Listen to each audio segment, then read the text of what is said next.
सत्यव्रतः सत्यपरं त्रिसत्यं सत्यस्य योनिं निहितं च सत्ये सत्यस्य सत्यं मृतसत्यनेत्रं सत्यात्मकं त्वां शरणं प्रपन्ना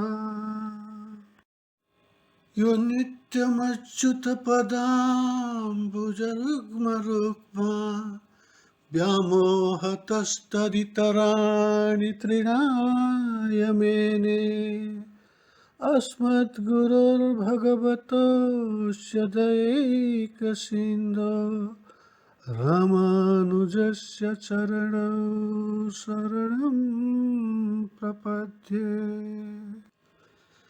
नारायणार्ययतिशेखरपादभक्तं गोविन्ददेशिकपदाब्जरसैकभृङ्गं श्रीराघवेन्द्रमुनितोर्जितशास्त्रबोधं श्रीपद्मनाभगुरुवर्यमहं प्रपद्ये श्रीश्रीवानमलार्यदेशिकवरैर्दत्तार्थसम्पालकं गोविन्दार्य गुरोपदाब्जमधुपं लक्ष्मीशसेवारतं कौडिन्यावयरत्नभूतममलं तीर्थार्थयात्राकरं श्रीपद्मधरार्यदेशिकगुरुं वन्दे सदाभीष्टदम् ॐ अस्मद्गुरुभ्यो नमः अस्मत्परमगुरुभ्यो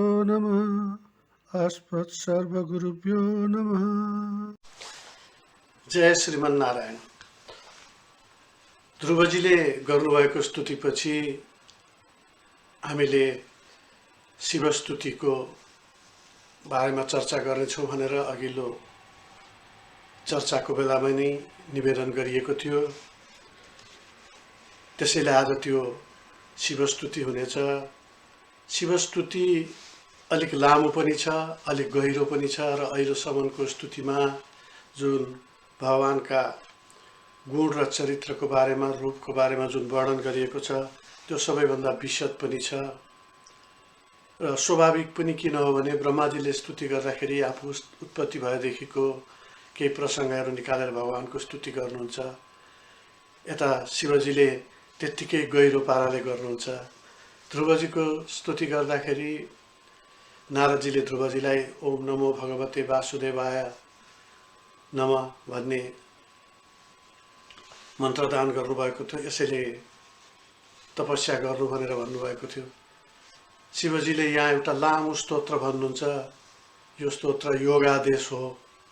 यसलाई म योगादेश भन्छु। यो मेरो योगादेश। तिमीहरूले तपस्या गर्दाखेरि सधैँ यो स्तोत्र गर्दै तपस्या गर्नु भनेर प्रचेताहरूलाई दिनुहुन्छ। यो लामो छ। त्यसैले नारदजीले दिएको त्यो ओम नमो भगवते वासुदेवायको मन्त्र र यसमा तात्विक रूपले फरक छ। यो लामो छ तर यसमा विचित्र भावले भगवान शिवले भगवानका विविध स्वरूपहरूको बारेमा वर्णन गर्नुभएको छ। त्यसको अर्थ खुलाउने कोसिस गर्नुभएको छ र त्यो चाहिँ प्रचेताहरूलाई बुझाउने प्रयत्न गर्नुभएको छ। प्रचेता को हुन् भन्ने बारेमा यसपछि हामी चर्चा गर्नेछौँ। ध्रुवस्तुतिदेखि यहाँसम्म आउँदाखेरिको कथा पनि अलिकति भन्नुपर्ने हुन्छ। अहिलेसम्म प्रचेताहरूसम्म आउँदाखेरि मूलतः ध्रुवजी पछाडिको ध्रुवजीकै वंशको बारेमा थोरै चर्चा भइरहेको छ। कथामा प्रचेताहरू उहाँकै वंशभित्रका 10 राजकुमारहरू हुन्। उनीहरूको बारेमा चर्चा भइरहेछ। प्रचेताहरूलाई नै भगवान शिवले यहाँ उपदेश गर्दै हुनुहुन्छ, स्तोत्र सिकाउँदै हुनुहुन्छ र त्यो स्तुति सिकाउँदै भन्दै हुनुहुन्छ। त्यसैले त्यहाँसम्म आउँदाखेरिको छोटो चर्चा पनि आवश्यक हुन्छ। त्यो कतै कथामा अलिकति पनि त्यो क्रमभङ्ग नहोस् भन्ने हिसाबले यसलाई यहाँ छोटो अति छोटोमा प्रस्तुत गर्ने प्रयत्न गरिएको छ। हामीले ध्रुवजीको प्रार्थना सहित छोडेका थियौँ। ध्रुवजीको प्रार्थना भएपछि भगवान् अगाडि उभिएर भन्नुहुन्छ, त्यहाँ उहाँलाई दर्शन दिनुहुन्छ र उहाँले भन्नुहुन्छ, पराक्रमी रूपमा तिमीले 36,000 वर्षसम्म यो यहाँ शासन गर्नेछौ, तिम्रो शरीर कहिले बुढो देखिने छैन, तिम्रो शरीर त्याग भएपछि तिमी सोझै वैकुण्ठमा प्राप्त हुनेछौ, मेरो शरीर प्राप्त गर्नेछौ भन्नुहुन्छ। त्यसपछि ध्रुवजी घर फर्किनुहुन्छ। उहाँको पिताजी पहिले नै ध्रुवजी हिँडेपछि चिन्तित हुनुहुन्थ्यो। महाराजा दुवै आमाहरू पनि थोरै चिन्तित हुनुहुन्थ्यो। उहाँलाई राज्यमा भव्य स्वागत हुन्छ र त्यस पछाडि उहाँ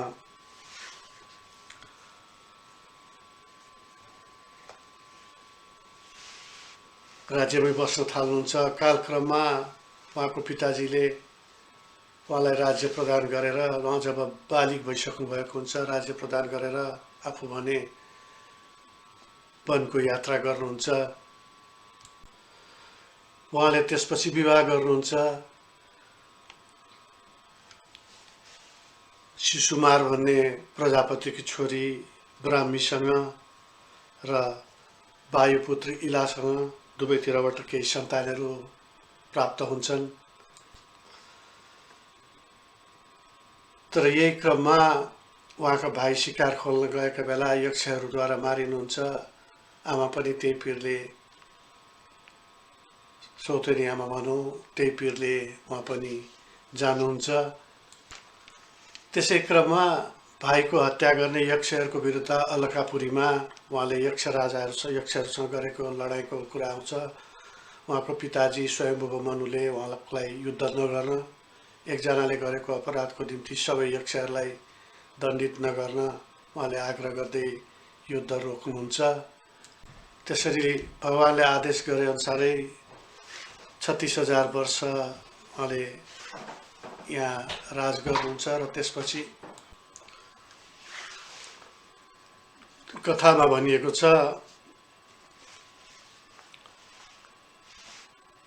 चतुर्भुज भएका भगवानका पार्षदहरू आएर अन्तिम कालमा उहाँलाई लिएर जान्छन्। उहाँ पनि उहाँको पिताजीकै जस्तो छोरालाई आफ्नो राज्य दिएर भगवत चिन्तनको निम्ति वन गइसक्नु भएको हुन्थ्यो, तपोवनमा जानुभएको हुन्छ। विदुरजीलाई मैत्रेयजी कथा भनिराख्नु भएको हुन्छ। बिचमा मैले अलिकति त्यसलाई छोट्याउने प्रयत्न गरेँ। अहिले फेरि पनि ध्रुवजीकै वंशको बारेमा कथा चलिरहेको छ। ध्रुवजी पछि उहाँका पुत्र अङ्गले राजकाज चलाउनुहुन्छ। त्यसपछि उहाँको छोरा बेन जन्मिन्छन्। बडा दुष्टात्मा हुन्छन्। कति गर्दाखेरि पनि राजा अङ्गले उहाँलाई सुधार्न सक्नुहुन्न। त्यसपछि उहाँ विरक्त भएर वनमा जानुहुन्छ।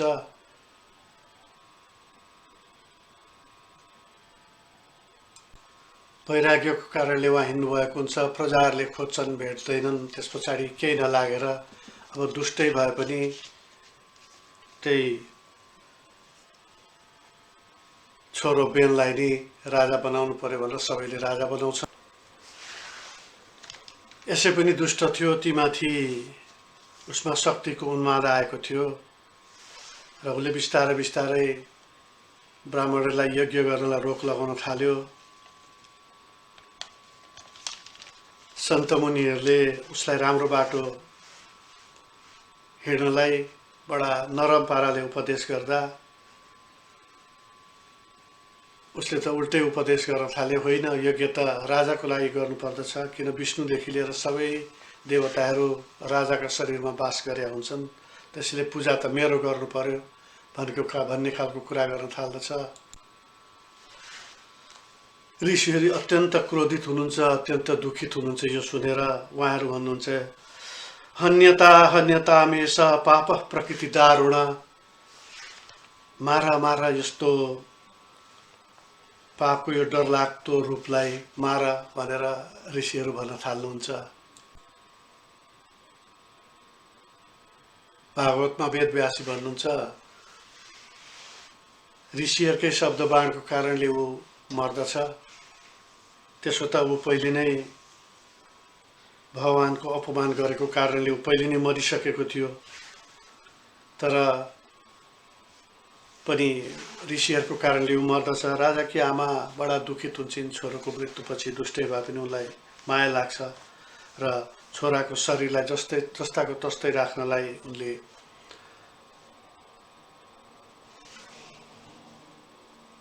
व्यवस्था गर्दछिन् र त्यसरी नै राखिन्छ।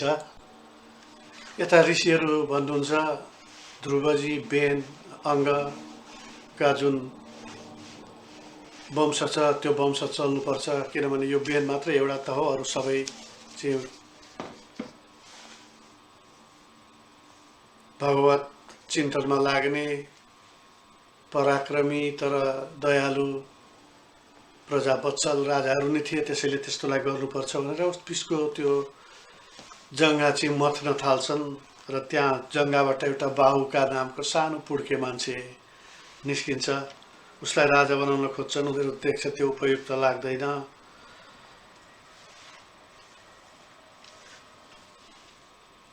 र उसलाई चाहिँ उसले पनि उसको पिताजीकै जस्तो बेनको जस्तो भनौँ उसले पनि त्यस्तै दुष्कर्महरू गर्न थाल्यो र उसलाई चाहिँ पहाडतिर पठाइयो भन्ने प्रसङ्ग आउँछ। त्यसपछि फेरि हातहरू मथ्न थाल्नुभयो। हात मथेपछि एउटा पुरुष र एउटा महिला स्वरूप प्राप्त भयो। त्यसरी मथ्दाखेरि ऋषिहरू बडा खुस हुनुभयो। उहाँहरूले थाहा पाउनुभयो भगवान स्वयं माता लक्ष्मीको साथमा त्यहाँ प्रकट हुनुभयो, त्यो रूपमा प्रकट हुनुभयो र त्यसरी उत्पत्ति हुनुभएका पुरुष जो भगवानको स्वरूप हुनुहुन्थ्यो, अंश हुनुहुन्थ्यो, कला अवतार थियो, उहाँलाई पृथु भनेर भनियो र जो महिला जसलाई लक्ष्मीको स्वरूप भनेर भनिएको थियो उहाँ अर्चीको नाममा पृथुको महारानीको रूपमा रहनुभयो। त्यस पछाडि पृथु महाराजका बडा महनीय कथाहरू आउँछन्, अलिक लामा छन् कथाहरू। एकचोटि राज्यमा अनिकाल भएपछि उहाँले आक्रोशित भएर पृथ्वीलाई मार्न खोजेको र त्यसपछि पृथ्वीलाई दोहन गरेर अन्नपात निकालेर प्रजाहरूको बिचमा बाँटेको कथा पनि छ उहाँको चरित्रमा।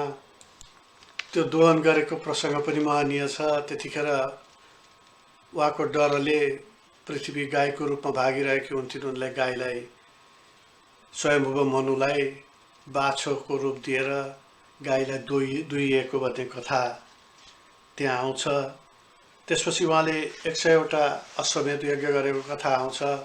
100औं अश्वमेध गर्दाखेरि इन्द्रले घोडा चोरेको, किनभने आफ्नो प्रताप कम हुने र आफ्नो राज्य गुम्ने भन्ने डरले भन्ने कथा छ। त्यसपछि त्यो यज्ञमा इन्द्रलाई उनले मार्न खोज्दाखेरि ब्रह्माजीले आएर आफै जोगाएको र त्यो यज्ञमा भगवान आफै उपस्थित भएर यज्ञ स्वीकार गरेको कथा आउँछ। त्यसपछि सनत कुमार आदि ऋषिहरूको आगमन उहाँकोमा भएको र ऋषिहरूले थोरै भक्ति मार्गको उपदेश गरेको एकदम छोटोमा म भनिरहेको छु, लामो छ यो। म 17 अध्यायको संक्षेपीकरण गरिरहेको छु। उहाँ भक्ति मार्गको उपदेश गर्नुहुन्छ कुमारजीहरूले। अनि त्यस पछाडि लामो काल संसार भोग गरेपछि उहाँ वनमा जानुभएको। त्यसपछि सँगसँगै रानी पनि जानुभएको। संसारका सबै आसक्तिहरूबाट मुक्त हुनुभएको र हृदयमा परमात्मालाई विराज गराउनु भएको र दुवैजना अन्तिममा परमधाम जानुभएको कथा आउँछ। चौथो स्कन्धको 24औं अध्यायमा जसको बारेमा हामी चर्चा गर्न लागिरहेछौँ, शिवगीत जहाँ छ, त्यो प्रसङ्ग तिनै पृथ्वी राजाका जेठा छोराकोबाट सुरुवात हुन्छ। उहाँको छोरा विजित्स्वा हुनुहुन्थ्यो, 3टा छोरा हुन्छन् उहाँका। अनि विजित्स्वाको पनि अर्की पत्नीबाट हविरधान भन्ने बलवान छोरा जन्मिनुहुन्छ। हविरधानका 6 जना छोरा हुन्छन्। तीमध्ये वैरसात भन्ने साह्रै प्रतापी हुन्छन्। उनी यज्ञमा बडा निपुण थिए, योग गर्दथे र त्यस्तो कारणले उनी प्रजापतिको नामले पनि चिनिएका थिए, प्रख्यात थिए। उनलाई प्राचीना बर्ही पनि भनिन्थ्यो, जसले सागरकी छोरी शतद्रुतिसँग विवाह गर्न जसलाई ब्रह्माजीले आज्ञा गर्नुभएको थियो र शतद्रुतिबाट, तिनै सागरकी छोरी शतद्रुतिबाट धर्मज्ञ 10 जना छोराहरू जन्मिए। छोराहरू जन्मिएपछि पिताजीले के भन्छन् भने, प्राचीन बारीले के भन्छन् छोराहरूलाई भने, होइन अब तिमीहरूले विवाह गर्नुपर्छ, त्यस पछाडि सन्तान उत्पादन गर्नुपर्छ भन्ने कुरा गरेपछि उनीहरू के भन्छन् भने, होइन हामी त समुद्रमा प्रवेश गरेर उनीहरू 10,000 वर्ष तपस्या गर्न लाग्दछन्। जतिखेर घर छोडेर उनीहरू तपस्या गर्न जाँदछन् त्यतिखेर उनीहरूले भगवान शिवलाई भेट्दछन्, प्रार्थना गर्दछन्, शिवजीलाई देखेर अनौठो मान्दछन्, खुसी मान्दछन्, प्रार्थना गर्दछन्। स्वाभाविक रूपले भगवान शिव बडा दयालु हुनुहुन्थ्यो र उहाँ नै शिवले परम सत्यको बारेमा ती 10 जना छोरालाई, जसलाई प्रचेता भनिन्थ्यो, ती प्रचेताहरूलाई उपदेश गर्नुहुन्छ। आजको स्तुति त्यही उपदेश हो। उहाँले गरिएको जुन स्तोत्र छ, भगवान शिवले गर्नुभएको स्तोत्र छ, त्यसलाई शिवगीत भनेर भागवतमा भनिएको छ। उहाँले आफैले त्यसलाई योग आदेश भन्नुभएको छ, योगको आदेश भनेर भन्नुभएको छ। योग आदेश गर्नु, तिमीले गरुन्जेली के अरे तप गरुन्जेली भनेर प्रचेताहरूलाई उपदेश दिनुहुन्छ। त्यसैको बारेमा यहाँ चर्चा गरिँदैछ। भगवान शिवले जसलाई योगादेश भन्नुभयो, हामीले बुझ्दा त्यो भक्ति योगादेश भनेर बुझे भयो। किनभने उहाँले, अथवा भक्तिको निर्देशिका भनेर बुझे भयो। यहाँ एउटा विचित्रको प्रसङ्ग आउँछ। उहाँले सिंह स्तोत्र चाहिँ पढ्नु, तपस्या गर्दा यो स्तोत्रको पारायण गर्नु भन्ने उहाँले भन्नुभएको छ प्रचेताहरूलाई। नारदजीले त ध्रुवजीलाई ओम नमो भगवते वासुदेवाय नमः भन्ने मन्त्र दिनुभएको थियो, छोटो मन्त्र दिनुभएको थियो। उहाँले प्रचेताहरूलाई लामो दिनुभएको छ। तर यसमा हामी जस्तो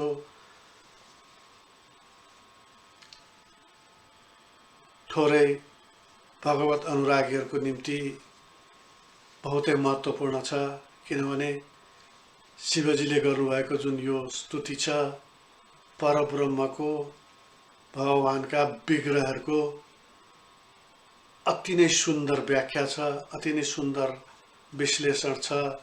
उहाँले त्यो प्रचेताहरूलाई उपदेश दिँदाखेरि भगवानको बारेमा उहाँले सबै विग्रहहरूको बारेमा प्रणाम गर्दै त्यसको बारेमा वर्णन गर्नुभएको छ। यो स्तुति चौथो स्कन्धको 24औं अध्यायको 33 श्लोकबाट 68 श्लोकसम्म छ। यो निकै लामो स्तुति पनि छ, तर अघि निवेदन गरे जस्तै यो साह्रै महनीय छ। यसकारण पनि यो महनीय छ कि भगवान शिवले गर्नुभएको उहाँ जस्तो ठुलो वैष्णव कोही पनि छैन भनेर स्वयं भागवतजीमा उल्लेख छ। 11औं स्कन्धतिर गएपछि देखिन्छ एउटा भागवतको चर्चा गर्दै सुतजीले भन्नुहुन्छ, निम्नगाम्ना यथा गङ्गा देवानामच्युतो यथा वैष्णवानां यथा शम्भो पुराणानाम् इदं तथा। पुराणानाम् इदं तथा भन्दा पुराणहरूमा यो जस्तो भनेको, यो भागवत जस्तो भनेको। तर कसरी भन्नुहुन्छ तुलना गर्दै जाँदा त्यो पुराणको बारेमा, श्रीमद् भागवतको महत्त्वको बारेमा भन्दै जाँदा भनिएको हुन्छ। तर त्यहाँ भगवान शम्भुको कुरा आउँछ। त्यहाँ के भनिएको हुन्छ भने, निम्नगामा यथा गङ्गा देवानाम अच्युतो यथा। तल बग्ने नदीहरूमा जसरी गङ्गा पवित्र छन्, उच्च छन्, जस्तो उहाँको स्थान छ नदीहरूमा। देवानाम अच्युतो यथा, देवहरूमा भगवानको जुन स्थान छ अथवा अच्युतको जुन स्थान छ भने देवानाम अच्युतो यथा, त्यो परब्रह्मको जुन स्थान छ। वैष्णवानाम यथा शम्भो, वैष्णवहरूमा भगवान शम्भुको जुन स्थान छ। पुराणानाम इदम तथा, पुराणमा यो भागवत, श्रीमद् भागवतको यो स्थान छ भनेर भनिएको। तर त्यही भन्ने क्रममा भगवान शङ्कर चाहिँ परम वैष्णव हुनुहुन्छ भन्ने कुरो यहाँ उद्घाटित भएको छ। बडा भक्तवत्सल हुनुहुन्छ। रचयिताहरूलाई देख्ने बित्तिकै उहाँलाई दया आइगयो, उहाँ सुनाउन थाल्नु भइहाल्यो र भगवानको बारेमा उहाँका विचित्र भावहरू पनि छन्। उहाँले पटक पटक विविध शास्त्रहरूमा उहाँका ती भगवान प्रेमपट्टिका विषयहरू आउँदछन्। त्यस्ता संसारकै सबैभन्दा माथिल्लो स्तरको वैष्णव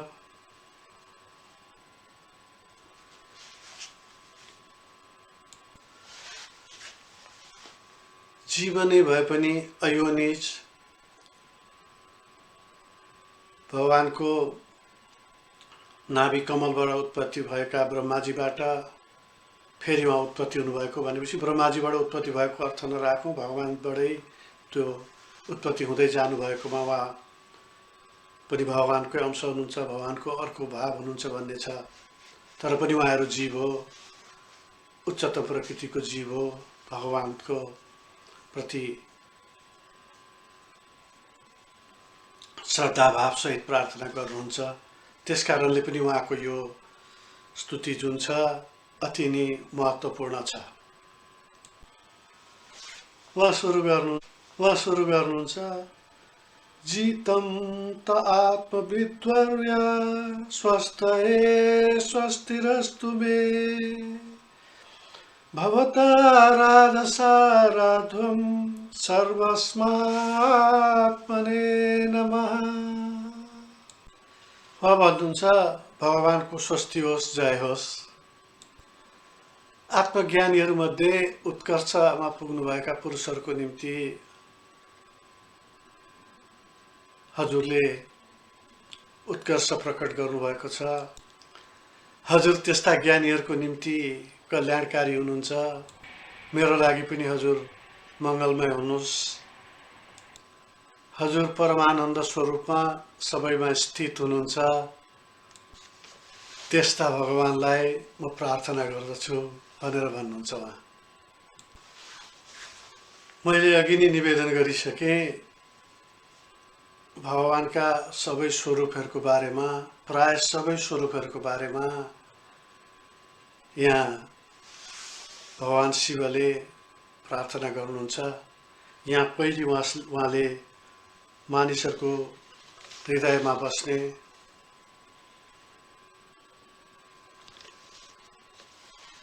परमात्माको रूपमा उहाँलाई प्रार्थना गर्नुहुन्छ, परमानन्दको रूपमा उहाँले प्रार्थना गर्नुहुन्छ। किनभने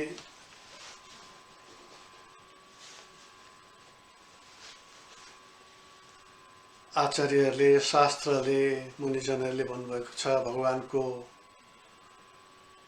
अर्को नाम आनन्द पनि भयो। जे भए पनि भगवानको स्वरूपलाई आनन्दको रूपमा मानिसहरू आनन्दको अनुभूत गर्न सक्ने, जीवनमा आनन्द हुन सक्ने, त्यस कारण उहाँले त्यसलाई परमानन्दको रूपमा यहाँ भगवानलाई प्रार्थना गर्नुहुन्छ। त्यो परमानन्द स्वरूप पनि उहाँले विचित्र भन्नुहुन्छ। त्यो परमानन्द स्वरूप सबैमा निवास गर्नुहुन्छ। त्यसको अर्थ हजुर सबैमा अन्तर्यामी हुनुहुन्छ भने पहिले उहाँले भगवानको अन्तर्यामी स्वरूपप्रतिको चित्रण गर्नुहुन्छ, त्यसको स्मरण गर्नुहुन्छ र त्यसैको वन्दन पनि गर्नुहुन्छ। त्यसपछि उहाँ भन्नुहुन्छ नमः पङ्कजनाभाय भूतसूक्ष्मेन्द्रियात्मने वासुदेवाय शान्ताय कुटस्थाय सरोचिषे। पङ्कजनाभाय भूतसूक्ष्मेन्द्रियात्मने वासुदेवाय शान्ताय कुटस्थाय सरोचिषे। यहाँ नाम र गुणहरूको भण्डार छ, अनन्त समय लाग्न सक्छ व्याख्या गर्दा। तर सारमा भनौँ, उहाँ के भन्नुहुन्छ भने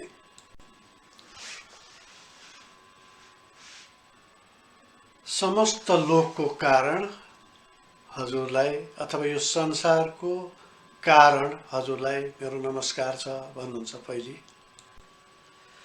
त्यसपछि उहाँले के भन्नुहुन्छ भने स्थूलभूत, सूक्ष्मभूत, इन्द्रियका नियन्ता, इन्द्रियात्मने, शान्त, कुटस्थ, पहिले पनि आएको थियो, परिवर्तन नहुने, अथवा यहाँ कोही कोहीले निर्विकार स्वरूप पनि भन्छ। सरोचिषे, स्वयं प्रकाश हुने, त्यस्ता कमल नाथ वासुदेवलाई म प्रार्थना गर्दछु, म नमस्कार गर्दछु भनेर भन्नुहुन्छ। अब यहाँनिर बडा विचित्रको छ, मैले अघि नै पनि निवेदन गरिसकेँ। उहाँ भगवानका विभिन्न विग्रहहरूको सम्झना गर्दै हुनुहुन्छ। पहिले भगवानको उहाँले अन्तर्यामी स्वरूप जो मानिसको हृदयमा बस्नुहुन्छ, जीवको हृदयमा वास गर्नुहुन्छ, त्यस्ता अन्तर्यामी स्वरूपको कुरा गर्नुभयो। फेरि पछि पनि गर्नुहुन्छ एउटा त्यो हिसाबले परमात्माको रूपमा। दोस्रो अहिले के भन्दै हुनुहुन्छ, उहाँले परा वासुदेवको उहाँको संस्मरण गर्दै हुनुहुन्छ, उहाँको स्मरण गर्दै हुनुहुन्छ। र त्यस्ता वासुदेवलाई उहाँ के भन्नुहुन्छ भने स्थूल रूपमा पनि देख्नुहुन्छ, सूक्ष्म भूतमा पनि देखिन्छ। उहाँ सबै मानिसका इन्द्रियहरूको नियन्ता पनि हुनुहुन्छ, कुटस्थ हुनुहुन्छ, अपरिवर्तनशील हुनुहुन्छ, जस्तो हुनुहुन्छ त्यही हुनुहुन्छ। हामी एउटा स्वरूपमा देख्छौँ, स्वयं प्रकाश हुनुहुन्छ। र उहाँले के भन्नुहुन्छ भने पङ्कजनाभाय भनेको कमलनाभ भनेको नाभिबाट जसबाट कमल निस्किएको छ, त्यहाँ माथि त्यो कमलमाथि ब्रह्माजी स्थित हुनुहुन्छ। त्यस्ता भगवानलाई म प्रार्थना गर्दछु भनेपछि उहाँले त्यो शेषशाही भगवान जो क्षीर सागरमा सुत्नु भएको छ, शयन गर्नुभएको छ, जो शेषशाही हुनुहुन्छ, त्यो परम तत्त्वलाई, जसलाई अघिल्लो स्तुतिहरूमा अवतारको बीज पनि भनेर भनिएको छ, त्यो भगवानको प्रार्थना गर्दै हुनुहुन्छ। त्यो परम ब्रह्मको, पर वासुदेवको। त्यसैले यहाँले उहाँले भन्नुहुन्छ वासुदेवाय, त्यो पर तत्त्वको, पर वासुदेव, पर ब्रह्म, त्यसको चिन्तन गर्दै हुनुहुन्छ र त्यो भगवानको गुणानुवाद गर्नुहुन्छ। र उहाँले त्यस पछाडि बिस्तारै त्यो पर भगवानको लीला स्वरूप संसारलाई सञ्चालन गर्न, परिपालन गर्न अथवा आवश्यक पर्दाखेरि त्यसलाई पुनर्निर्माण गर्न अथवा संहार गर्ने जुन काम छ त्यसका निम्ति भगवानका अरू विग्रहहरू पनि भगवानले बनाउनु भएको छ, आफैलाई बढाउनु भएको छ, त्यसलाई विग्रह स्वरूप भन्दछ। त्यो विग्रह स्वरूपहरूको यहाँ उहाँ वर्णन गर्नुहुन्छ र भन्नुहुन्छ। यसपछिको श्लोकमा उहाँ यसरी भन्नुहुन्छ, बडा गम्भीरसँग, तर स्मरण गरौँ उहाँले यो कुरो प्रचेताहरूलाई भनिराख्नु भएको छ। आऊ त यसरी प्रार्थना गरौँ भगवानलाई भनेर छोड्ने बेलापछि के भन्नुहुन्छ उहाँले यो गरिसकेपछि पनि, हो मैले जुन गरेँ यही पाराले, यही शब्दमा, यही स्तोत्रले तिमीहरूले 10,000 वर्ष जुन तपस्या गर्छौ त्यतिखेर यही स्तोत्र लिएर सधैँ भगवानलाई प्रार्थना गर्नु भन्नुहुन्छ। त्यसैले त्यो उहाँलाई अरूलाई पनि भनिराख्नु भएको छ, लोक कल्याणको लागि भनिराख्नु भएको छ, हाम्रो लागि पनि भनिराख्नु भएको छ। उहाँ भन्नुहुन्छ यसपछि, संकर्षणाय सूक्ष्माय दुरन्तायान्तकाय च नमो विश्वप्रबोधाय प्रद्युम्नायान्तरात्मने। हामीले पहिलो स्तुति मङ्गलाचरणको कुरा गर्दाखेरि भगवानका विग्रहहरूको कुरा गर्दा एउटा त परा वासुदेव हुनुभयो, भगवानको एउटा स्वरूप। दोस्रो विग्रह स्वरूप जुन भनेको थियौँ, विग्रह स्वरूपमा संकर्षण, अनिरुद्ध, प्रद्युम्न र वासुदेवको अर्को फेरि पनि 4वटा स्वरूप रहन्छ भनेर भनेको छ। एउटा अंश आउने, त्यसपछि अरू कामको निम्ति भगवानले आफूलाई बढाउँदै लाने त्यो स्वरूप हुन्छ भनेको छ। उहाँले त्यो स्वरूपलाई यहाँ फेरि भन्दै हुनुहुन्छ। नारदजीले सुरुमा वेदव्यासजीलाई पनि भन्नुभएको थियो यो स्वरूपबाट गर्नुहोस्, त्यो प्रसङ्ग यसअघि पनि आइसकेको छ। संकर्षणाय सूक्ष्माय दुरन्तायान्तकाय च नमो विश्वप्रबोधाय प्रद्युम्नायान्तरात्मने। अब यहाँ भगवानका दुईटा स्वरूपको बारेमा, दुईटा विग्रह स्वरूपको बारेमा भन्नुभएको छ। उहाँले के भन्नुहुन्छ भने अव्यक्त, अविनाशी र संसारको संहार गर्नवाला अहङ्कारका अधिष्ठाता भन्नुहुन्छ, अथवा त्यस्ता संकर्षणलाई म नमस्कार गर्दछु र जसद्वारा यो संसार प्रबुद्ध हुन्छ त्यस्ता बुद्धिका अधिष्ठाता, ज्ञानका अधिष्ठाता प्रद्युम्नमा मेरो नमस्कार छ भन्नुहुन्छ। उहाँले भगवानका दुईटा विग्रह, पहिलो वासुदेवको गर्नुभयो परा भगवानको रूपमा पनि, फेरि दोस्रो विग्रहमा पनि वासुदेवलाई राख्न सकिन्छ, तर त्योभन्दा थपिँदै जाने अर्को भगवानका स्वरूपहरूमा उहाँले संकर्षण भन्नुभयो जसले संहार गर्नुहुन्छ। तर उहाँ के भन्नुहुन्छ भने उहाँ अविनाशी हुनुहुन्छ, अव्यक्त हुनुहुन्छ र संसारको संहार गर्ने हुनुहुन्छ। त्यस्ता संकर्षण स्वरूप भगवानलाई म प्रार्थना गर्दछु र जो बुद्धिका अधिष्ठाता हुनुहुन्छ उहाँ के भन्नुहुन्छ यहाँ, नमो विश्वप्रबोधाय प्रद्युम्नायान्तरात्मने। जो विश्वको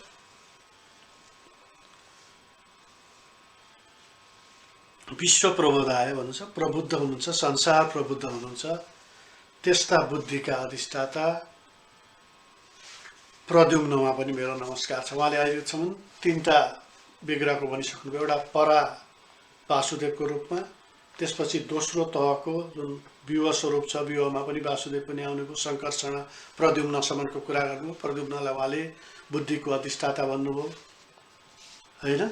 त्यस पछाडिमा तेस्रोमा भन्नुहुन्छ फेरि नमो नमो अनिरुद्धाय ऋषिकेशेन्द्रियात्मने नमः परमहंसाय पूर्णाय निवृत्तात्मने।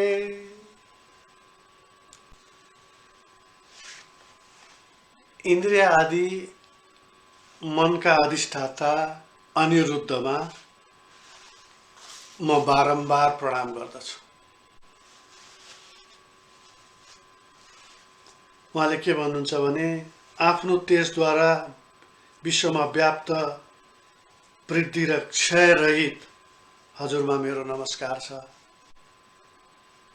न वृद्धि हुन्छ न क्षय हुन्छ त्यस्ता हजुरमा म प्रार्थना गर्दछु भनेर अनिरुद्धलाई भन्नुहुन्छ। म उहाँ चाहिँ इन्द्रियका मनका अधिष्ठाता हुनुहुन्छ, त्यस्तालाई म बारम्बार प्रणाम गर्दछु भनेर भन्नुहुन्छ।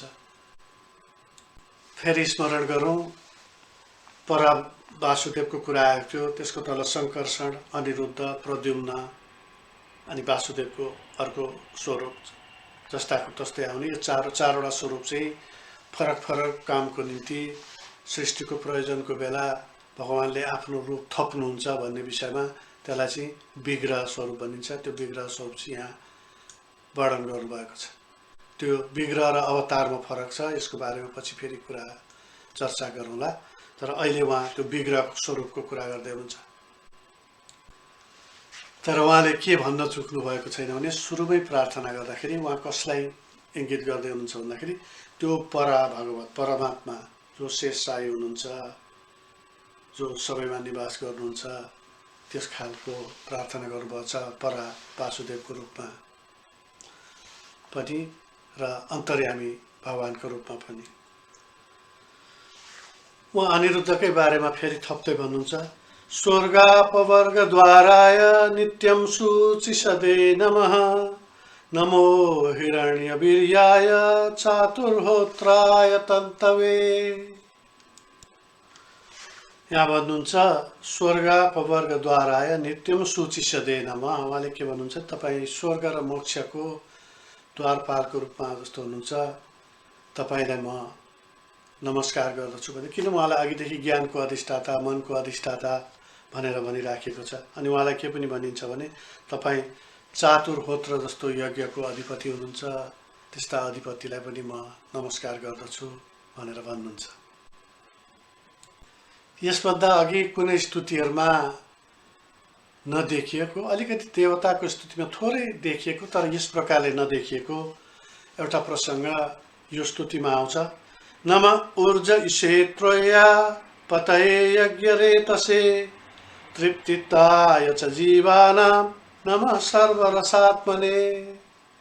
नमः सर्वरसात्मने यो योभन्दा अगाडि आएको थिएन। उहाँ भन्नुहुन्छ पितृहरू र देवताहरूको अन्न रूप र सोम रूप वेदका अधिपति तपाईँ हरिमा, तपाईँ भगवानमा मेरो नमस्कार छ। सबै प्राणीहरूलाई तृप्त गर्ने जलरूप हजुरलाई मेरो प्रार्थना छ। उहाँ के भन्नुहुन्छ भने त्यो जीवनलाई, भगवानलाई जीवनको संज्ञा दिँदै उहाँ के भन्नुहुन्छ भने नम ऊर्ज ईशेत्रया पतये यज्ञरेतसे, तृप्तिदाय च जीवानां नमः सर्व रसात्मने। त्यो रस जलरूप हजुरलाई म प्रार्थना गर्दछु भन्नुहुन्छ। भगवानलाई त्यो स्वरूपमा भगवान शिवले प्रार्थना गर्नुहुन्छ। सृष्टिको छलफल गर्दाखेरि आएको स्तुतिहरूमा थोरै आएको प्रसङ्ग यहाँ महादेवजीको स्तुतिमा आउँछ। उहाँ भन्नुहुन्छ सर्वसत्त्वात्मदेहाय विशेषताय स्थवीयसे, नमस्ते लोक्यपालाय सह ओजो बलाय च। उहाँ भन्नुहुन्छ हे भगवान, हजुर विराट स्वरूप हुनुहुन्छ। त्यो विराट स्वरूप भनेको जहाँ सबै थोक बसेको हुन्छ, त्यो सबै प्राणीहरू, सबै जीवात्माहरू त्यहीँ स्थित छन्। हजुर तिनै लोकको पालक पनि हुनुहुन्छ, तिनीहरूमा मन, वायु र जल भरिदिनुहुन्छ। त्यसको अर्थ त्यसमा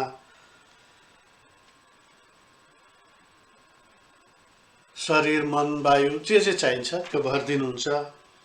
त्यस्ता हजुरलाई मेरो नमस्कार छ भनेर भन्नुहुन्छ। त्यो सृष्टिको कथा आउँदाखेरि हिरण्य गर्भमा सबै जीवहरू एक ठाउँमा भएको अवस्था को प्रसङ्गलाई ल्याउनुहुन्छ तपाईँ विराट स्वरूपमा हुनुहुन्छ, सबै स्थित त्यही हुनुहुन्छ, संसारै तपाईँभित्र छ भन्ने खालको प्रार्थना गर्नुहुन्छ।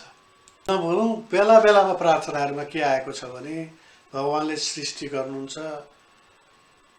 सबै सृष्टि भगवानभित्र हुनुहुन्छ, अनि त्यो सृष्टिभित्र फेरि भगवान अन्तर्यामी स्वरूपमा हुनुहुन्छ। यो दुईटा पक्षहरू बारम्बार प्रार्थनाहरूमा आउने गरेका छन्। यस पक्षलाई अलिक स्मरण गरिराख्दा राम्रो हुन्छ। त्यसपछि उहाँ भन्नुहुन्छ अथर्लिङ्गाय नभसे नमोऽनन्त वैरात्मने नम पुण्याय लोकाय अमुस्मै भूरिवर्चसे। त्यही सृष्टिकै बेलामा पनि भनिएका कुराहरूलाई प्रसङ्ग मिलाउँदै भन्नुहुन्छ, हे भगवान, आफ्नो गुण शब्दद्वारा पदार्थको ज्ञान दिने हजुर सर्वव्यापी आकाश हुनुहुन्छ, भित्री र बाहिरी हुनुहुन्छ। पुण्यहरूको लक्षण हजुर हो, सबै पुण्य कर्महरूको लक्षण भगवान हो भन्नुहुन्छ नि सुखदेवजीले अगाडि। सबै मानिसहरू जति सत्कर्म गर्छन् अन्तिममा अन्त्य नारायण स्मृति भने जस्तै सबै पुण्य कर्महरूको लक्ष्य पनि तपाईँ हो। त्यस्ता हजुरमा म बारम्बार नमस्कार गर्दछु भनेर भन्नुहुन्छ। यहाँ अलिक फरक प्रकृतिको छ। यो शिवजीले देख्नुभएको भगवानको गाथा हो, गुण हो, त्यसैले अलिक फरक त हुने नै भयो। उहाँ भन्नुहुन्छ प्रवृत्ताय निवृत्ताय पितृदेवाय कर्मणे नमो धर्म विपाकाय मृतवे दुःखदाय च। यहाँ भगवानलाई उहाँले मृत्युको पनि संज्ञा दिनुहुन्छ। तपाईँ मृत्यु हो पनि भन्नुहुन्छ, तपाईँ काल हो पनि भन्नुहुन्छ। उहाँ भन्नुहुन्छ हजुर पूर्ण प्राप्तिको साधन हो। त्यो साधन भनेको प्रवृत्ति र निवृत्ति दुवै खाले साधन हो। कर्मस्वरूप कर्मको फल दिने दुःखदायक मृत्यु रूपमा रहनुभएको मृत्यु रूपमा पनि रहनुहुने तपाईँलाई नमस्कार छ भनेर भन्छ। उहाँलाई भगवानलाई मृत्युको रूपमा पनि प्रार्थना गर्नुहुन्छ। अब यसका टीकाकारहरूले यसका फरक फरक व्याख्या गर्नुहुन्छ। तर भगवान जन्म मात्रै होइन मृत्युको पनि कारण हो भन्ने उहाँ त्यो भन्न बिर्सनुहुन्न। उहाँ यहाँ भन्नुहुन्छ हे भगवान, उहाँ ईशा भन्नुहुन्छ यहाँ सबै कामनाहरूको कारण रूप तपाईँ सर्वज्ञ मन्त्र रूपमा हुनुहुन्छ। म हजुरलाई नमस्कार गर्छु त्यस्ता मन्त्र रूप हजुरलाई। उहाँले विष्णु रूपलाई सम्झिँदै भन्नुहुन्छ जो परम धर्म रूप हुनुहुन्छ, जसको ज्ञान शक्तिको लोप हुँदैन, तिनै पुराण स्वरूप र साङ्ख्य योगका प्रवर्तक भगवान कृष्णमा मेरो नमस्कार छ भनेर भन्नुहुन्छ।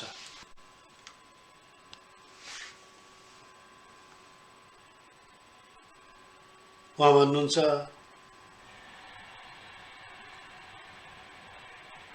नमस्ते आशिषामीश मनवे कारणात्मने नमो धर्माय बृहते कृष्णाय कुण्ठमेधसे पुरुषाय पुराणाय साङ्ख्य योगेश्वराय च।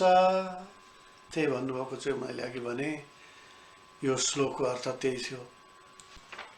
यहाँ फेरि हामीले सुरुदेखि हेर्यौँ भने भगवानका गुणहरूको अतिशय गुणहरू छन्, कतिपय भनिएको छ। ती गुणहरूमा उहाँ के भन्नुहुन्छ, सबै कामनाहरूको कारण रूप सर्वज्ञ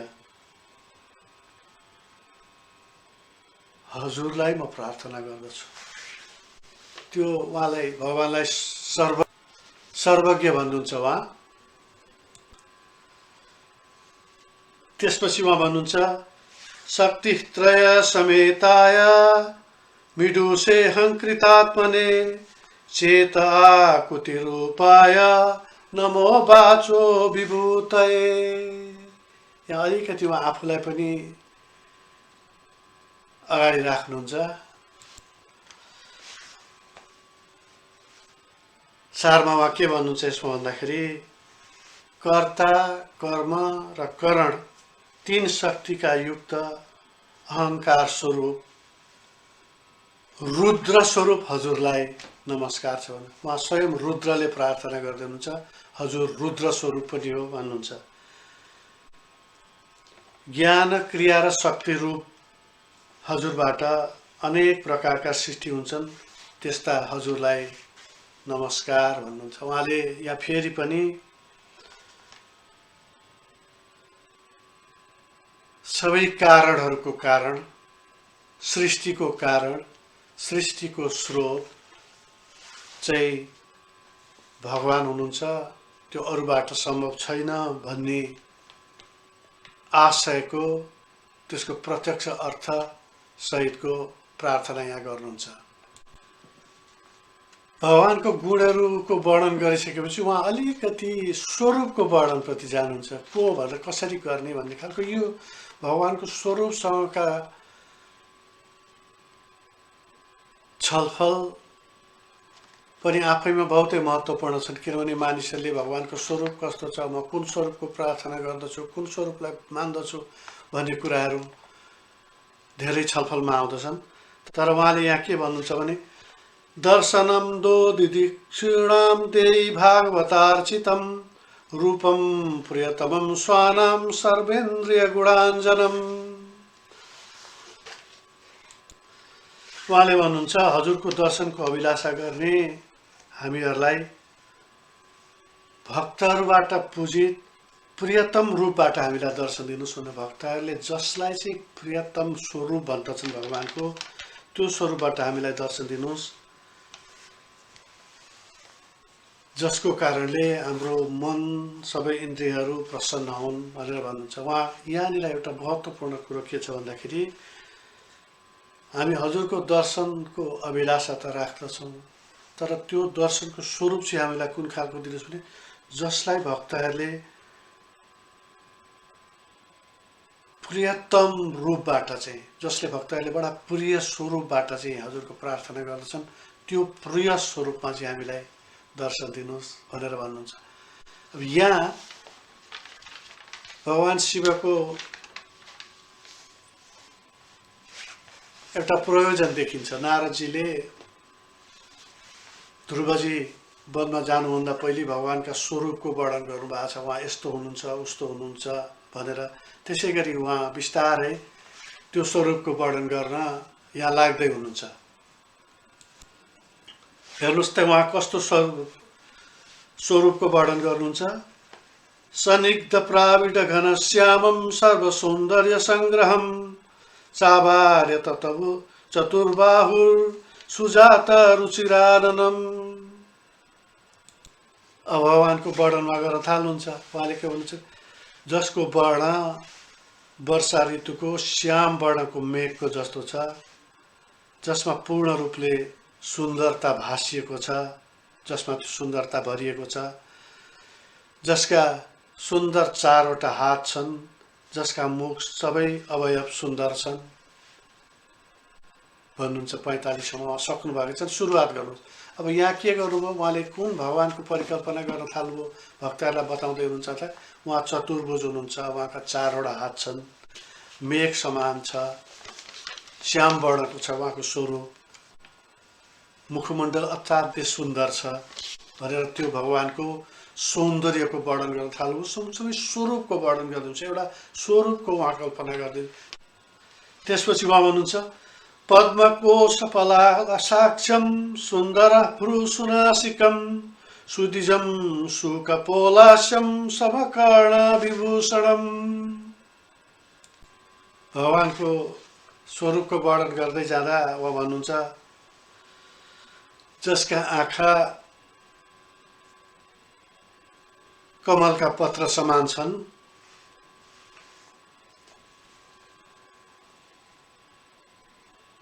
राता रेखायुक्त छन्, जसका आँखी भौँ र दाँत सुन्दर छन्, कान पनि दुवै बराबर छन्, उत्रै उत्रै छन्, त्यसैले त्यो दुईपट्टि उत्रै उत्रै झुन्डिएको हुनाले अलङ्कार झुन्डिएको कि कुनै अलङ्कार पो पहिरिराखेको छ कि भने जस्तो देखिन्छ भन्ने अर्थमा भन्नुहुन्छ।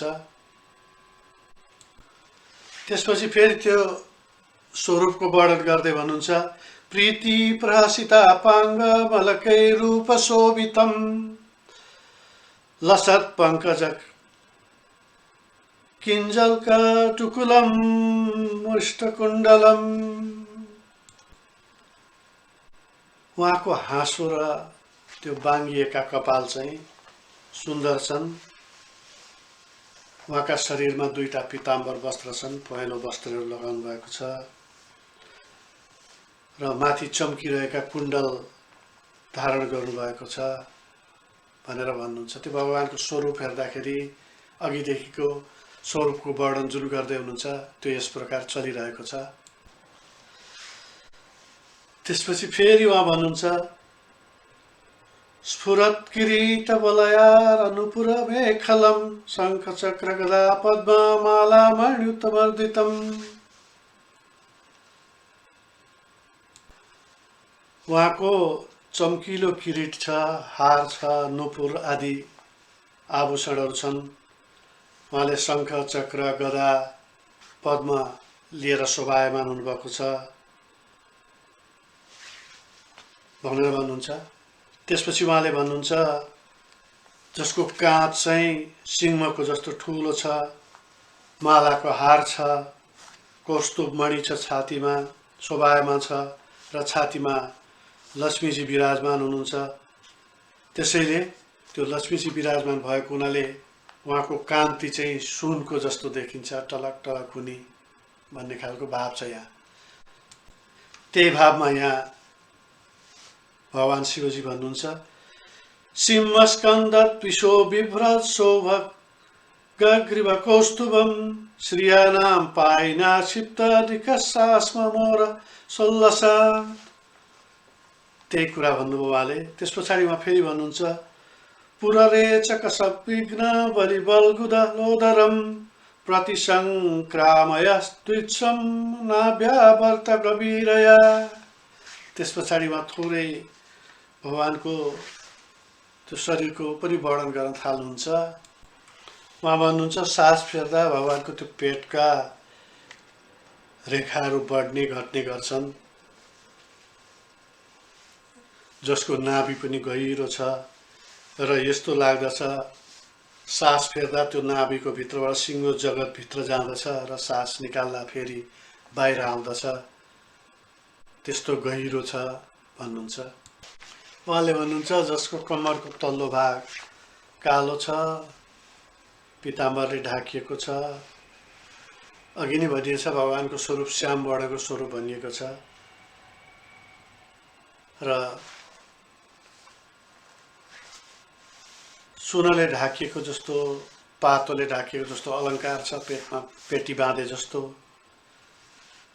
जसका दुवै चरण जाँग र जोड्नीहरू समान जस्ता देखिन्छन्, उस्तै उस्तो देखिन्छन् र सबै सुन्दर छन् भनेर भन्नुहुन्छ। तिनीहरू शरदको समयमा फक्रँदै गरेका कमलका पत्र जस्तो लाग्दछन्। हजुरका चरण कमलका नङबाट यस्तो प्रकाश आउँछ, यसले बद्ध आत्माभित्रको अन्धकार मेटाउँछ। हे प्रभु, मलाई हजुरको रूपको दर्शन दिनुहोस्, जसले भक्तहरूको हृदयका सबै अन्धकार हटाउन सकोस्। हजुर परम गुरु हुनुहुन्छ। हजुरले सबै बद्ध आत्माहरू भित्र रहेको अज्ञानताको अन्धकार र ज्ञानको ज्योतिले हटाउन सक्नुहुन्छ भन्नुहुन्छ। बडा मिठो भावमा भन्नुहुन्छ उहाँ। पदा शरद पद्म पलास रोचिषा नखत्युभिर्नोऽन्तरगः विदुन्वता प्रदर्शय स्वीयममास्त साध्वसं पदम गुरो मार्ग गुरोस्तमोजुषा। त्यहीको भाव हो। तर उहाँको त्यो कति मिठो भाव छ भने तपाईको त्यो नङबाट भनिन्छ नि भगवानलाई, कृष्णम वन्दे जगद्गुरुम भनेपछि रामको प्रार्थना गरेर पनि जगतगुरु भन्ने प्रार्थना आउँछ, भगवानको जगतगुरु भनिन्छ। तपाईसँग त्यो यस्तो ज्ञानको भाव छ जसले तपाईँले बद्ध आत्माहरूलाई, जो बधुवा आत्माहरू छन्, यसको बारेमा अहिले फेरि थोरै अलिकति प्रश्नौँला। आत्माहरू छन्, त्यसमा को अन्धकार हटाउन सक्नुहुन्छ त्यहाँबाट आएको प्रकाशले भनेको तपाईँको चरण कमलमा ध्यान गर्दाखेरि त्यो ज्ञान जुन आउँछ त्यहाँबाट मानिसमा अन्धकार हट्दछ भन्ने खालको छ। अब फेरि एकचोटि आत्माको कुरा आयो, स्वस्वरूपको कुरा आयो, आफूलाई चिन्ने कुरा आयो। एउटा हिजो मुमुक्षुको कुरा गरिएको थियो, एउटा मुक्त आत्मा भयो, एउटा नित्य आत्मा भयो, एउटा मुमुक्ष भयो, एउटा बद्ध आत्मा भयो। बद्ध आत्मा भनेको के भने जो बाँधिएको छ संसारको मोहजालबाट, त्यस्ता बाँधिएको आत्मालाई जीवका स्वरूपहरूको वर्णन गर्दाखेरि स्वस्वरूपको वर्णन आउँछ नि अर्थपञ्चकमा, त्यसलाई फेरि चर्चा गर्ने पटक पटक प्रयत्न भइरहेछ। तर हिजो मुमुक्षुको कुरा आउँदा मुक्ति चाहने जीव, बद्ध आत्मा भनेको बाँधिएको आत्मा होइन, त्यो खालको जुन जीव छ त्यस्ताहरूलाई चाहिँ ज्ञानको प्रकाश दिएर मुक्त आत्मा हुन सक्ने अथवा ज्ञान प्राप्त गराउन सकिन्छ हुन्छ भन्ने खालको भन्नुहुन्छ बडा मिठो भावसँग। एतद्रूपमनुध्येयमात्मशुद्धिमभीप्सता यद्भक्ति योगो भयद स्वधर्ममनुतिष्ठता। भक्ति मार्गका भक्तिका अनौठा कुराहरू गर्दै हुनुहुन्छ। अब 53 देखि त उहाँले स्वरूपको वर्णन पनि सिद्ध्याउनुहुन्छ, तर पनि यहाँ भक्तिसँग अलिकति कुरा मिसाउँदै आउनुहुन्छ। उहाँले भन्नुहुन्छ, हे भगवान, जसले आफ्नो अन्तःकरणमा शुद्धि चाहन्छन् तिनीहरूले अहिले मैले भनिएका हजुरका स्वरूपहरूको ध्यान गर्नुपर्दछ, किनभने यी स्वरूपमा स्थित भएर गरिएको भक्तियोगबाट पुरुषहरूले मोक्ष प्राप्त गर्दछन्। भनेको यहाँ पुरुष भनेको फेरि पनि भने स्त्री पुरुष दुइटैको अर्थमा आउँछ। उहाँले 45 श्लोकदेखि अहिलेसम्म आउँदाखेरि 53 श्लोकसम्म भगवानको त्यो स्वरूपहरूको वर्णन गर्नुभयो र त्यो स्वरूपहरूको वर्णन गरिसकेर अन्तिममा उहाँ के भन्नुहुन्छ भने यी स्वरूपहरूलाई सम्झेर यिनीहरूलाई हृदयमा राखेर भक्तिभाव सहित हजुरको प्रार्थना गरियो भने मोक्ष प्राप्त हुन्छ भने त्यो स्वरूपको बारे उहाँले त्यो कुनै निराकार स्वरूप दिनु भने एउटा स्वरूप भन्नु भगवानको, त्यो स्वरूपलाई सम्झिनुहोस् र प्रार्थना गर्यो भने मोक्ष प्राप्त गर्दछ भनेर भन्नुभयो। फेरि अर्को मिठो भावमा भन्नुहुन्छ उहाँ, भवान भक्तिमता लभ्यो दुर्लभ सर्वदेहिनाम स्वराज्यास्यमाप्य भीमत एकान्तेनात्मविद गति। उहाँ बडा मिठो भावमा भन्नुहुन्छ, स्वर्गका अधिपति इन्द्र पनि जसलाई प्राप्त गर्ने अभिलाषा राख्दछन्, जो ऐकान्तिक र विरक्त योगहरूले प्राप्त गर्न सक्दछन्, यस्ता हजुर देहधारीको निम्ति दुर्लभ हुनुहुन्छ। तर भक्तहरूको लागि भने प्राप्य हुनुहुन्छ। जो मानिसहरू हजुरको भक्तिभाव सहित श्रवण वन्दन कीर्तन गर्दछन् त्यस्ता भक्तहरूको निम्ति भने हजुर प्राप्य हुनुहुन्छ भनेर भन्नुहुन्छ। त्यसैले उहाँले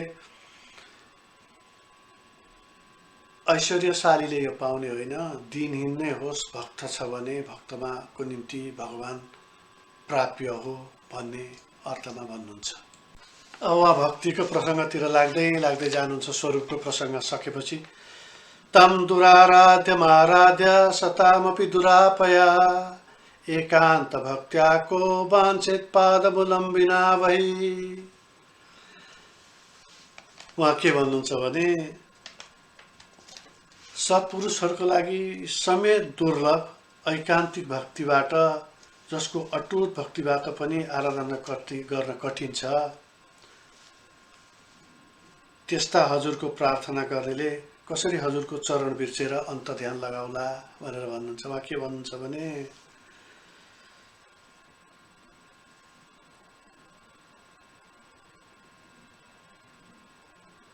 ऐकान्तिक भक्तिबाट पनि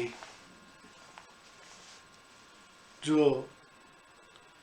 प्राप्त गर्न दुष्कर हुनुहुन्छ त्यस्तालाई भगवानको पाइसकेपछि श्री चरण बिर्सेर अन्त कसरी आराधना गर्न सक्दछ भन्ने भाव उहाँले भन्नुहुन्छ। यत्र निर्विष्ट मरणं कृतानो नाभिमन्यते विश्वं विध्वंसयन् वीर्य शौर्य विस्फुर्जित ब्रुवा। जसले अलिकति आँखा टेढ्याएर भ्रिकुटीबाट मात्रै हेर्दा संसार यसो गरेर हेर्दाखेरि संसार चाहिँ समार हुन्छ,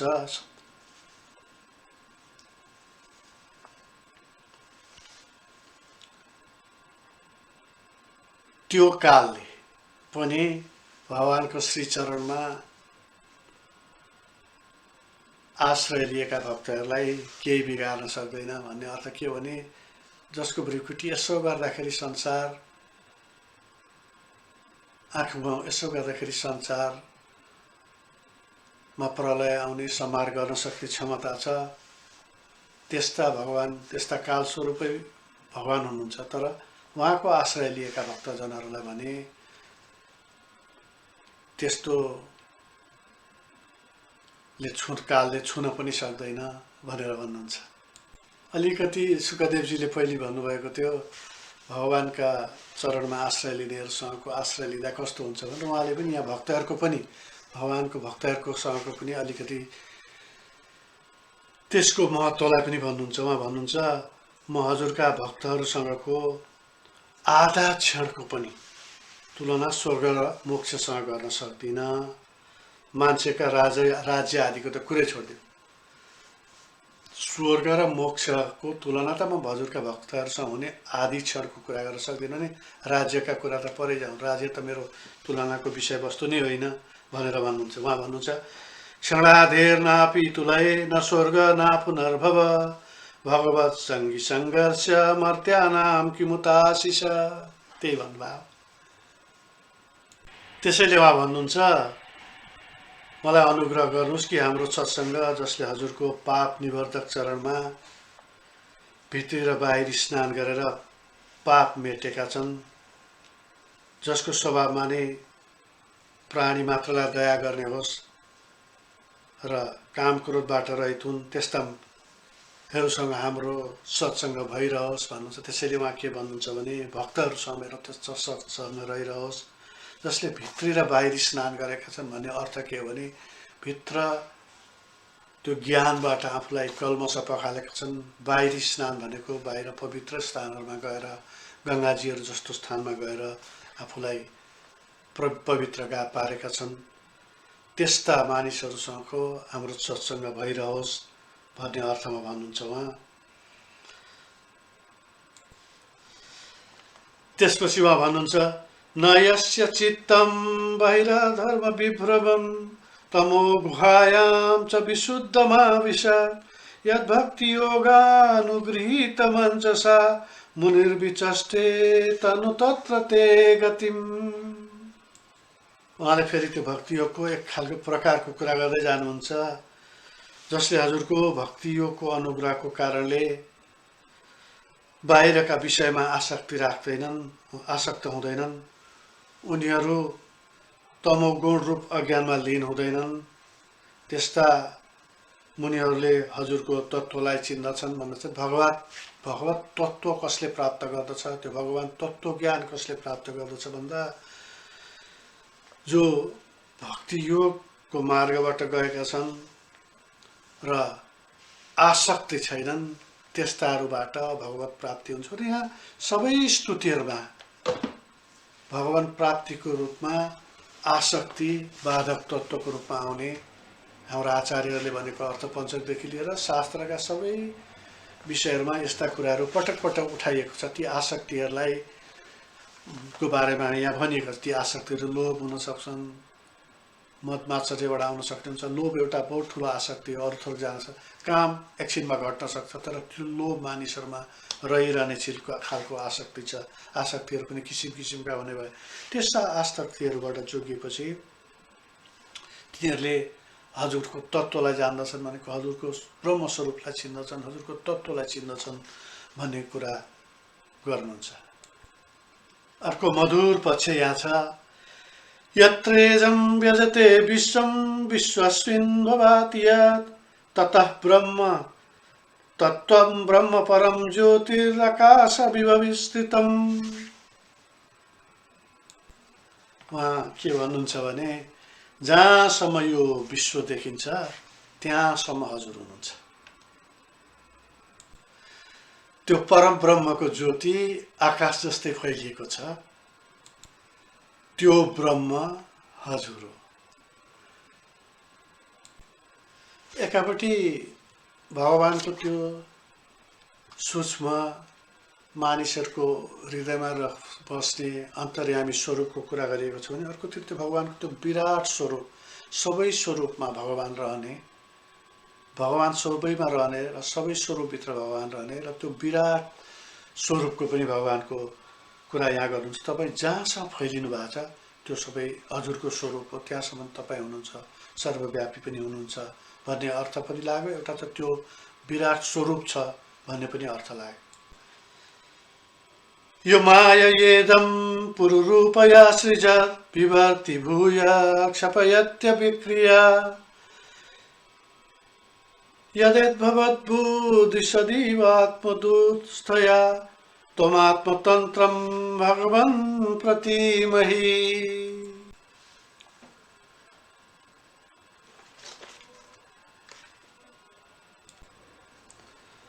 भन्नुहुन्छ, हे भगवान, हजुर विकार रहित हुँदाहुँदै पनि नाना रूप धारण गर्ने र हजुरका मायाद्वारा नै सतको समान सृष्टि पालन र समार गर्नुहुन्छ। जुन मायाको कारणले भेद बुद्धि हुन्छ त्यस्ता हजुरलाई म स्वतन्त्र मान्दछु भनेपछि उहाँ के भन्दै हुनुहुन्छ भने त्यो मायाको वशीभूत हुनुहुन्न, तर त्यहाँबाट स्वतन्त्र हुनुहुन्छ भन्ने अर्थबाट उहाँले भगवानलाई प्रार्थना गर्नुहुन्छ। केही गुणानुवाद पनि गर्दै हुनुहुन्छ। अब फेरि मिठो बात छ, विशेष गरी भागवतहरूको निम्ति, भक्तहरूको निम्ति उहाँ भन्नुहुन्छ, क्रियाकलापैरिदमेव योगिना श्रद्धान्विता साधु यजन्ति सिद्धये भूतेन्द्रियान्तकरणोपलक्षितं वेदे च तन्त्रे च त एव कोविदा। वेदे च तन्त्रे च त एव कोविदा। सीधा रूपले भन्नुहुन्छ, सीधा अर्थ छ, यद्यपि तपाईँ भेदरहित ब्रह्म हुनुहुन्छ, अघिदेखि यो प्रश्नलाई आइरहेछ, तथापि श्रद्धायुक्त कर्मयोगहरू नाना प्रकारले यो साकार रूपको, जुन रूपको अहिले मैले वर्णन गरेँ भन्दै हुनुहुन्छ, यो साकार रूपको उत्तम प्रकारले पूजा गर्दछन्। उनीहरू वेद र तन्त्र शास्त्रका कुशल मानिन्छन् भनेर अर्थ के हो भने यो वेद सम्मत छ है। मानिसहरू तपाईको एउटा ब्रह्मस्वरूप छ भनिन्छ, भेदरहित ब्रह्म हुनुहुन्छ भन्नुहुन्छ, तर पनि हामी भक्तहरूले देखेका जुन स्वरूपहरू छन्, मैले अहिले जुन स्वरूपहरूको वर्णन गरेँ त्यसको जुन मानिसहरूले पूजा अर्चना गर्दछन् उत्तम प्रकारले, ती वेद सम्मत छन्, ती शास्त्र सम्मत छन् भन्ने भाव उहाँले यहाँ राख्नुहुन्छ। यति मिठो छ यो एउटा उहाँको अन्तिम, जस्तै त्वमेक आद्य पुरुष सुप्त शक्तिस्तया रज सत्व तमो विभिद्यते। हेर्नु यो के भन्दै हुनुहुन्छ अझ, महानखं ख मरुद निवार्धरा सुरस्वयो भूतगणा इदं यथा। उहाँ भन्नुहुन्छ, आदि र अद्वितीय पुरुष त तपाईँ नै हो, जसको माया शक्ति सृष्टि अघि सुसुप्त अवस्थामा थियो र सृष्टिको प्रारम्भमा त्यो मूल शक्तिबाट सत रज तम तीन शक्ति पृथक पृथक भएर जान्छन्। त्यसपछि त्यो रज आदिबाट महतत्व अहंकार जसलाई पहिले गुण भनिएको थियो, आकाश वायु अग्नि जल पृथ्वी देवता ऋषि र सबै प्राणीको देह उत्पन्न भयो। यस प्रकारका हजुरको योबाट यो संसार सृष्टि भयो। यस्ता हजुरलाई म प्रार्थना गर्दछु भन्नुहुन्छ। फेरि गुणानुवाद गर्नुहुन्छ कसरी त्यो महतत्वको सृष्टि भयो, कसरी अहंकार भनेको विभिन्न तीन खाले गुणको उद्भव भयो, त्यहाँबाट क्रमशः सृष्टि विस्तार भयो भन्ने खालको प्रार्थना उहाँ यहाँ पनि गर्नुहुन्छ। उहाँ भन्नुहुन्छ फेरि सृष्टम सशक्ते दमनु प्रविष्ट चतुर्विधम पूरमात्मसाकस्मां सकेन अथो विदुस्तम पुरुष सन्तमन्त भुक्ते ऋषिके मधुसारंगम या। आफ्नो माया शक्तिले चतुर्विधम भनेको छ, चार प्रकारको सृष्टि गर्नुहुन्छ हजुरले, र त्यसपछि हजुर तिनीहरूमा प्रविष्ट हुनुहुन्छ र पुरुष बनिनुहुन्छ र त्यो शरीरको सुखादि भोग गर्नलाई चाहिँ जीव हुन्छ भन्ने खालको भाव छ। यहाँ भगवान मानिसहरूमा प्रवेश गरेर त्यो सुखादि भोग गर्नुहुन्न, उहाँ चाहिँ त्यहाँ साक्षीको रूपमा रहनुहुन्छ। त्यसको भोग्य चाहिँ जीव हो, भोक्ता चाहिँ जीव हो भन्ने खालको यहाँ भगवान शङ्करजी भन्नुहुन्छ। स एष लोकानतिचण्ड वेगो विकर्षसि त्वं खलु कालयान भूतानि भूतैरनुमेय तत्त्वो घनाबलिर्या पुरिवा विषय। भन्नुहुन्छ साधारण तत्त्वको अनुमानले नै जसको तत्त्वको ज्ञान हुन्छ त्यही कालात्मा हजुर यो संसारको उपसंहार पनि गर्नुहुन्छ। जसरी वायुले मेघमण्डलको उपसंहार गर्दछ भनेर भन्नुहुन्छ। फेरि भन्नुहुन्छ मानिसहरूले म यसो गर्छु र उसो गर्छु भन्ने कारणले मानिसहरूमा लोभको भाव आउँछ। सबै जीवमा यस्तो हुन्छ, तर हजुरले उपयुक्त समयमा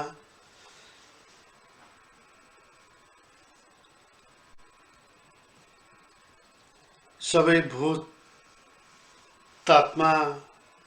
तिले जस्तै यस्तो लालसा लोभलाई निल्नुहुन्छ हैन। सर्पले जसरी मुसा निल्दछ त्यसै गरी त्यस्ता आसक्तिलाई भगवानले निलिदिनुहुन्छ भन्नुहुन्छ। त्यसको अर्थ के हो भने भगवत आसक्ति बढेपछि अरू प्रकारका आसक्तिहरू गर्छन्। आसक्ति जहिले रहन्छ, एउटा चाहिँ भगवत प्रतिको जुन चिन्तन छ त्यतापट्टिको आसक्ति भएपछि अरू खालका आसक्तिहरू घट्ने कुरा आउँछ। त्यसैले उहाँले भन्नुहुन्छ सर्पले मुसा निले जसरी निल्दिनुहुन्छ भनेर भन्नुहुन्छ। त्यो लोभ आदि भनेको आसक्तिको पक्षको कुरा आयो यहाँ। यहाँ अन्तिमका दुईटा श्लोक बडा महनीय छन्, सबै महनीय छन्, तर अन्तिमका दुईटा पनि मिठा छन्। कस्तत्पदाब्जम विजहाति पण्डितो यस्ते भवान व्ययमान केतन पिशंक यस्मात् गुरुरचरस्ति अस्मय विनोपपत्तिम मनवश्चतुर्दश। भन्नुहुन्छ हे भगवान, ज्ञानीजनहरूलाई थाहा छ, पण्डितहरूलाई थाहा छ हजुरको उपासना नगरे जीवन खेर जान्छ। यस्तो बुझ्दा बुझ्दै ज्ञानीहरू कसरी हजुरको शिक्षा र सेवा नगरी बस्न सक्छन्। हाम्रा गुरु ब्रह्माजी र मनुजीहरूले पनि त त्यसै गर्नुभयो, त्यसो नगरी गर्नै सकिँदैन नि भन्नुहुन्छ। अन्तमा भन्नुहुन्छ हे भगवान, यो संसार रुद्रादिको डरले त्रसित छ, हजुरको शरणमा आउनु नि त्यो डरबाट मुक्त हुनु हो भनेर भन्नुहुन्छ। र उहाँले यो प्रार्थनालाई यही समाप्त गर्नुहुन्छ। अथ तमसिनो ब्रह्मन् परमात्मन् विपश्चितां विश्वं रुद्र भयध्वस्त मकुत चित भयागति भनेर भन्नुहुन्छ उहाँले। त्यसैले त्यस्तो डरमा भएको मानिसहरू हजुरको आश्रम गएपछि त्यो डरै हुँदैन भन्नुहुन्छ। त्यस पछाडि यो सकिएपछि उहाँले प्रचेताहरूलाई के भन्नु? मबाट उपदिष्ट यो स्तोत्र जप गरिरहनु, यसले तिमीहरूको कल्याण हुनेछ। हे नृपनन्दन भनेर, हे राजपुत्रहरू भनेर उहाँले उपदेश गर्नुहुन्छ। र यहाँ अर्को वाक्यमा कतै उहाँले, अघि मैले निवेदन गरे जस्तै, उहाँले यसलाई योगादेश पनि भन्नुहुन्छ। त्यसैले यो तल छ, यो योगादेश तिमीहरूले पढिराख्नु, नृपनन्दन राजाका पुत्रहरू भनेर, राजाका छोराहरू भनेर उहाँले उपदेश गर्नुहुन्छ। र यस अर्थमा यहाँ जुन भगवानको विविध स्वरूपहरूको मैले अघि नै भने, पहिले नै निरूपण गरिएको, सुरुमा मैले मङ्गलाचरणको बेलामा नै भनेको अर्थपञ्चकका भगवानका विग्रहहरूको बारेमा कुरा गरिएको विषयमा यहाँ आएको छ। त्यसको बारेमा यहाँ देखिन्छ उहाँको स्तुतिमा। पराभगवतको बारेमा देखियो, सङ्कर्षणको कुरा आयो, प्रद्युम्नको कुरा आयो, अनिरुद्धको कुरा आयो। त्यसपछि निराकार भगवान र स्वस्वरूपवाला भगवानको कुरा यहाँ आइरहेको छ, बारम्बार उठ्या छ केही समयदेखि। भक्तहरूले केलाई लिन्दछन्, भक्तहरूले आफ्नो स्वरूपलाई जेलाई राम्रो देख्दछन् त्यसलाई दर्शन गर्दछन् भन्ने भावसहित पनि कुराहरू आएको छ। त्यसैले भगवान शिवको यो स्तुतिलाई हामीले यहीँ टुङ्ग्यौँ। यो व्याख्या गर्नुभन्दा सोझै उहाँको स्तुतिलाई सुन्दैखेरि आफै व्याख्या छ र हामी यसलाई मनन गरौँ। र आजलाई हामी यही नै विश्राम लियौँ। जय श्रीमन्नारायण।